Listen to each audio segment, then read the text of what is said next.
नमस्कार दोस्तों, स्वागत करता हूं एक बार फिर से आपका अपनी चैनल में ड्रीम इलेवन पे। यानी कि ड्रीम इलेवन ऑफिस में ईडी का रेड पड़ना, 2434 करोड़ का मनी लॉन्ड्रिंग का मामला सामने आना और उसके जस्ट बाद हर्ष जैन का एक नया बयान, अभी इंटरव्यू देखने को मिला कल सुबह। यानी कि आज ही मान लो 24 घंटे के अंदर इनका एक अच्छा बयान आता है जिसमें इन्होंने ड्रीम इलेवन को लेकर बहुत कुछ कहा। और साथ ही साथ इस वीडियो में आपको यह भी बताऊंगा कि क्या ड्रीम इलेवन 2.0 जब वापस आया तो क्या इससे पेड कंटेस्ट वापस आ सकते हैं, क्या अभी तक गवर्नमेंट ने क्या क्या किया है और क्या क्या हो सकता है, फैंटेसी कमबैक कर सकता है या फिर नहीं कर सकता, गवर्नमेंट क्या कर रही है अभी तक, जो कि 1 अक्टूबर को आईटी मिनिस्टर अश्विनी वैष्णव के द्वारा बिल को इंप्लीमेंट किया जाना था लेकिन अभी तक नहीं हुआ और टाइम बीतता गया। अभी तक 5 से 6 महीने होने वाले हैं। क्या आईपीएल के पहले ही फैंटेसी कमबैक करेगा? क्या 40% टैक्स का मामला वो क्या हो सकता है? जब ऑनलाइन गेमिंग बिल 20 अगस्त को लॉन्च किया गया उसके जस्ट बाद ही मैंने आपको बता दिया था कि मामला 40% टैक्स का गवर्नमेंट चाह रही है कि टैक्स ले। इसके बारे में भी हम इस वीडियो में प्रकाश डालेंगे। लेकिन अगर आपने अभी तक वीडियो को लाइक नहीं किया तो दिल से वीडियो को लाइक करो। और क्या ड्रीम इलेवन के आने के कितने % चांसेस हैं? ये जो ईडी का रेट पड़ा मनी लॉन्ड्रिंग में, ये कैसा मामला है? क्या हर्ष जैन पे ये मामला है या फिर अदर प्लेयर्स पे ये मामला है, मार्केट में जो प्लेयर्स है उनके पे मामला है? ये सारी चीजें आपको विस्तार से बताऊंगा। तो जी हाँ, स्वागत करता हूँ एक बार फिर से आपका। ऐसे ही बड़े बड़े अपडेट आपके लिए लेकर आता रहता हूँ और देखिए बहुत दिनों बाद अपडेट लेकर आ रहा हूँ तो सारी जानकारी आपको विस्तार से बताऊंगा। तो सबसे पहले बात करते हैं हर्ष जैन का नया बयान।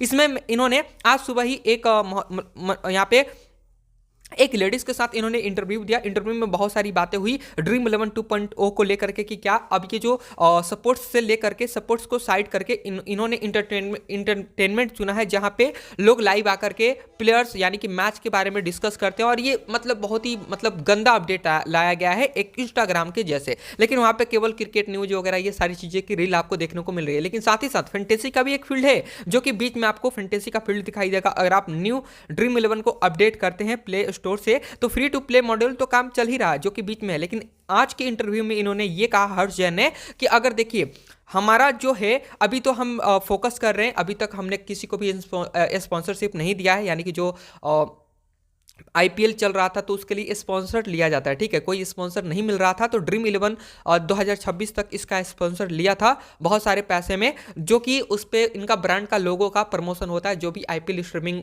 अपना करते हैं उसमें जर्सी पे वो ड्रीम इलेवन का लोगो लगा रहता है। तो उससे इन्होंने विड्रॉल ले लिया जैसे ये ऑनलाइन गेमिंग बिल आया, क्योंकि अब जब ब्रांड ही नहीं रहेगा, पैसा ही नहीं रहेगा तो पैसे इन्वेस्ट करने का क्या फायदा। तो फिर से इन्होंने फ्री टू प्ले मॉडल पे अभी भी काम कर रहे हैं ताकि आने वाली, इन्होंने साफ साफ आज के इंटरव्यू में ये कहा हर्ष जैन ने कि देखिए अगर सरकार पेड कंटेस्ट वापस लाती है तो फिर से हम मार्केट में उतरेंगे, बाकी इसी प्रकार से चलता रहेगा। आगे बात करते हैं कि क्या ड्रीम इलेवन कम बैक करेगा। अब देखिए ईडी का जो रेट का मामला था ना वो था सेठ जैन के ऊपर जो कि ड्रीम इलेवन के ऑफिस में है। लेकिन दोस्तों ये मामला कुछ अलग है, ठीक है। यहां पे लिखा गया the money laundering case steam for a first information report FIR registered by the central bureau of यहां पे इन्वेस्टिगेशन। यानी कि सीबीआई की तरफ से ये मनी लॉन्ड्रिंग का जो है उसको एफआईआर रिपोर्ट किया गया है द सेंट्रल ब्यूरो के द्वारा। और साथ ही साथ अगेंस्ट आनंद जैन जो कि हर्ष जैन के पिताजी आप मान सकते हो, तो उन पे ये मामला दर्ज किया गया है, न कि ड्रीम इलेवन के अलावा। तो इसलिए ड्रीम इलेवन एक तरह से एकदम बिल्कुल साफ है, तो फैंटेसी के आने के चांसेस है। जब ये न्यूज आया था ना कि ड्रीम इलेवन का ऑफिस पे रेट, तो बहुत सारे लोग ये सोच रहे हैं कि ड्रीम इलेवन पे ही रेट पड़ा है, लेकिन नहीं, ये मामला कुछ और का है जो कि 24,034 करोड़ 24,000 नहीं 2,434 करोड़ रुपए का मनी लॉन्ड्रिंग का मामला सामने आया, जो कि सीबीआई ने यहाँ पे एफआईआर रजिस्टर किया है, जिसपे कि रेड भी पड़ी थी, जो कि पूरा का पूरा मामला यहाँ पे आपको न्यूज में अभी 3 दिन पहले ही आपको दिखाई देगा। अब चलिए बात करते हैं आगे। आईटी मिनिस्टर ने जब यहाँ पे ऑनलाइन गेमिंग बिल को यहाँ पे पास कर दिया गया, उसके बाद इन्होंने एक मीटिंग की जिसमें ऑनलाइन गेमिंग ड्राफ्ट बिल को जारी किया। उसके बाद सारी कंपनियों के द्वारा मीटिंग वगैरह होता रहा और ये सोच रहे थे कि 1 अक्टूबर तक हम इस बिल को इंप्लीमेंट कर देंगे। लेकिन अभी तक गवर्नमेंट जो है ना अभी तक बिल को इंप्लीमेंट नहीं कर पाई है और वो करने का इरादा भी नहीं है। तो पहला पॉइंट तो ये होता है, अगर इनको बंद करना होता गवर्नमेंट को फैंटेसी फील्ड यानी कि दोस्तों ऑनलाइन आरएमजी को अगर इनको बैन नहीं करना होता तो ये कब का बैन हो चुका होता। अगर 2 दिन में 2 दिन में यानी कि टोटल 3 दिन में राज्यसभा से लोकसभा, मतलब लोकसभा से राज्यसभा से और प्रेसिडेंट का भी सिग्नेचर अगर पास हो जाता है, बिल को पास कर भी दिया जाता है ना, फिर भी अगर इनको बंद करना होता तो ये कब का बंद हो चुका होता है। लेकिन अभी भी मंडवाली यहाँ पे इनके बीच हो रही है, कंपनी के बीच। और देखिए गवर्नमेंट, आपको पता है ना कितना इंडिया में करप्शन है, तो फैंटेसी के आने के चांसेस हैं। लेकिन जब ये मामला सारी चीजें विंजोक पे भी यहाँ पे मनी लॉन्ड्रिंग का यहाँ पे प्रॉब्लम आया था 26 नवंबर को, जैसे ही मैं आपको एक बात बताता हूं, आप न्यूज़ पे ध्यान देना, ठीक है। 26 नवंबर को जैसे ही सेंट्रल गवर्नमेंट ने जवाब दिया सुप्रीम कोर्ट में इसको लेकर के कि देखिए इसके वजह से बहुत सारे यहाँ पे टेरर फंडिंग की गई है, बहुत सारी चीज़ों को यहाँ पे वॉयलेट किया गया। तो उसमें इन्होंने साफ साफ यहाँ पे गवर्नमेंट ने कहा right to trade of online gaming platforms can't be at the cost of human lives, यानी कि और ट्रेड के चक्कर में, राइट टू ट्रेड के चक्कर में ऑनलाइन गेमिंग कंपनीज लोगों के साथ, लोगों के जीवन के साथ खिलवाड़ नहीं कर सकती। गवर्नमेंट टेल्स सुप्रीम कोर्ट से इन्होंने ये कहा 26 नवंबर को, जब इनसे जवाब मांगा गया। उसके बाद एक दिन भी सुनवाई नहीं हुई। उसके बाद दिसंबर का डेट दिया गया, फिर 3 दिसंबर, फिर 11 दिसंबर, ऐसा कुछ अभी तक सुनवाई ही नहीं हुई। अब इसका काउंटर जवाब करने के लिए जो स्किल बेस्ड गेम कंपनियां हैं वो काउंटर जवाब करेंगी, लेकिन नेक्स्ट जो हायरिंग का डेट दिया गया वो भी कंप्यूटर जनरेटेड, न कि यहाँ पे सुप्रीम कोर्ट में कोई मतलब ऐसे कहा गया, वकील मतलब जज के द्वारा ऐसा नहीं कहा गया कि 21 जनवरी को फैसला हो जाएगा। लेकिन नेक्स्ट जो डेट दिया गया है कंप्यूटर जनरेटेड में भी 21 जनवरी यानी कि 21 जनवरी को इसको सुनवाई होने वाली है सुप्रीम कोर्ट में। जो फाइनल डेट आप समझ सकते हो, क्योंकि आईपीएल से पहले अगर फैंटेसी को आना होगा तो आएगा, अदरवाइज नहीं आएगा, लेकिन हाई चांसेस हैं। दूसरा, आपको क्या लगता है ऑनलाइन गेमिंग बिल जो 2025 को लाया गया है, इसके वजह से क्या क्या नुकसान हो सकता है पूरी फैंटेसी मार्केट को? क्योंकि इसको परमानेंट बंद करने के यहाँ पे इरादे से ही इसको लाया गया, जिसके कारण पूरा का पूरा जो स्किल बेस्ड कंपनियां थी वो उन्होंने आरएमजी को बंद कर दिया, रियल मनी गेमिंग को बंद कर दिया इस बिल को पास होते ही, क्योंकि उनका बहुत ही ज़्यादा घाटा हो रहा था।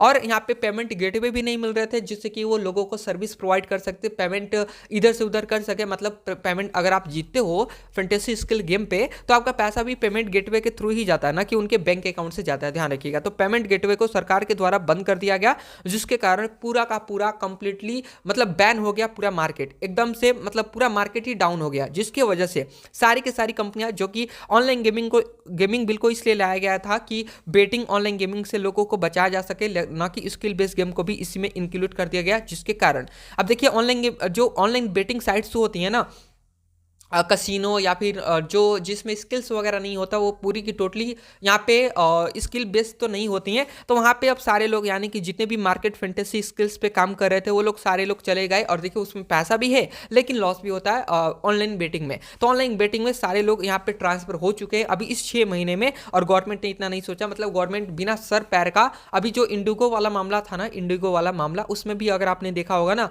तो उसमें भी सेम हुआ। ऐसे इन्होंने रूल बना दिया जिसके कारण इंडिगो को पूरा मतलब यहाँ पे जितनी भी फ्लाइट थी उसको रद्द करना पड़ा, जिसके साथ कितना बड़ा नुकसान हुआ। फिर से यहाँ पे गवर्नमेंट को अपना फैसला वापस लेना पड़ा। उसी प्रकार से अब यहाँ पे इन्होंने यूथ के बारे में सोचा, जो कि आईटी मिनिस्टर, देखिए मुझे बहुत ही बुरा लगता है, बीजेपी का सपोर्टर है और हर एक चीज़, चाहे रेल मंत्री आईटी मिनिस्टर इसी के अंडर में आता है।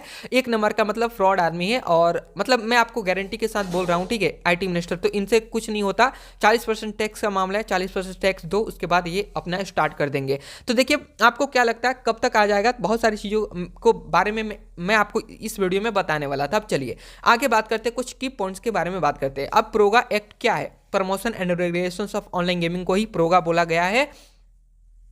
इसको 1 अगस्त को तो पास कर दिया गया और 1 अक्टूबर को इंप्लीमेंट किया जाना था, लेकिन अभी तक इसको इंप्लीमेंट नहीं दिया गया। एक्ट ऑफ पास, देखिए the parliament pass the PROGA 2025 in August 2025 with presidential assent on August 22 banning online money games को यहाँ पे 2025 अगस्त को बंद कर दिया गया। बैन डिटेल्स के बारे में अगर हम बात करेंगे तो the act provide of offering facilitating of advertisement online gaming with real money targeting addiction financial job losses and fraud, इन सारी चीज़ों को मामलों में इसको बैन किया गया है, ताकि इससे फाइनेंशियल लॉस होता है। भाई लॉस तो होता है, ये तो मुझे पता है, लेकिन वो ज़्यादातर कैसीनो वगैरह में लॉस होता है जो कि ऑनलाइन बेटिंग की श्रेणी में आता है, ना कि गेम ऑफ स्किल के। रेगुलेटरी बॉडी की बात करेंगे तो government is establishing A regulatory authority with rules for the new law. अब ये इस न्यू लॉ मतलब इस न्यू लॉ को जब बनाया गया ना, इसके बाद इसको रेगुलेट करने के लिए यहाँ पे इन्होंने एक कमीशन, हाई कमीशन जो कि दिल्ली एनसीआर में होगा, उसको अभी यहाँ ये लोग बनाएंगे। उसके बाद इस लॉ को पास करेंगे या फिर इंप्लीमेंट करेंगे, ये हो सकता है। लेकिन उससे पहले देखिए आईपीएल आने वाला, और आईपीएल में आपको पता है अगर अंबानी ने भी हॉट स्टार पे अगर ये जो आईपीएल का स्पॉन्सरशिप लिया है तो उसके वजह से उनको भी तो प्रॉफिट होना चाहिए। और फैंटेसी था इसके वजह से ही इनका लाइव स्ट्रीमिंग भी चलता था। क्योंकि देखिए अगर आप जब तक पैसा अगर आप 1 रुपये भी लगाते हो तो उसको मैच को आप अच्छे से इंजॉय करते हो। अगर आपके पास पैसा मतलब अगर आप पैसा नहीं लगाते हो ना तो आप मैच को नहीं देख सकते। ये सारी चीज़ें हैं, तो सारी चीज़ों को यहाँ पे रखा गया है जो कि आप आसानी से पढ़ सकते हो। अब क्या लगता है आपको कि क्या हो सकता है? 20 अगस्त को गेम पास किया गया, 21 और 22 अगस्त को इसको प्रेसिडेंट द्वारा भी प्रूफ अप्रूवल मिल गया। अब देखिए बहुत सारी चीज़ें हैं कि 21 जनवरी तक कुछ फैसला हो जाए और फैंटेसी अपना कम बैक करे, क्योंकि गवर्नमेंट भी नहीं चाहती है कि फैंटेसी को बैन किया जाए। ठीक है, ध्यान रखिएगा, मामला यही है। 40% टैक्स गवर्नमेंट लेना चाहती है और ये फाइनल अपडेट जो भी होगा। और ड्रीम 11 का ऑफिस पे जो ईडी का रेट पड़ा है उससे कोई प्रॉब्लम नहीं होने वाला है। ठीक है, वो दूसरे मामले में वहाँ पे रेट पड़ा है, ना कि ड्रीम 11 पे। ये आपको बात नोट करके चलनी है। तो ये सारी चीज़ें ऑनलाइन गेमिंग बिल को लेकर के अब तक जो भी हुआ डेट पे डेट मिला है।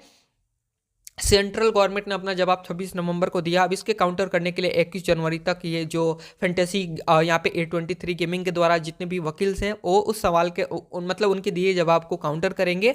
उसके बाद जो भी होगा फाइनल, अब तो जो भी होगा आईपीएल से पहले हो जाए वही बेहतर है, क्योंकि पूरी मार्केट कमा तो रही ही है। अगर आप बैन भी करो फिर भी जो कमाते हैं फैंटेसी से वो तो कमाएंगे ही। तो ये सारी चीज़ें अपडेट है। आपको क्या लगता है आप कमेंट बॉक्स में जरूर बताएं। दिल से वीडियो को लाइक करें, चैनल पर नए हैं चैनल को दिल से सब्सक्राइब करके जुड़े। बहुत सारी चीज़ें लंबी थी जो कि मैंने आपको बस एग्जाम्पल के तौर पर जो भी बता दिया आपके सामने।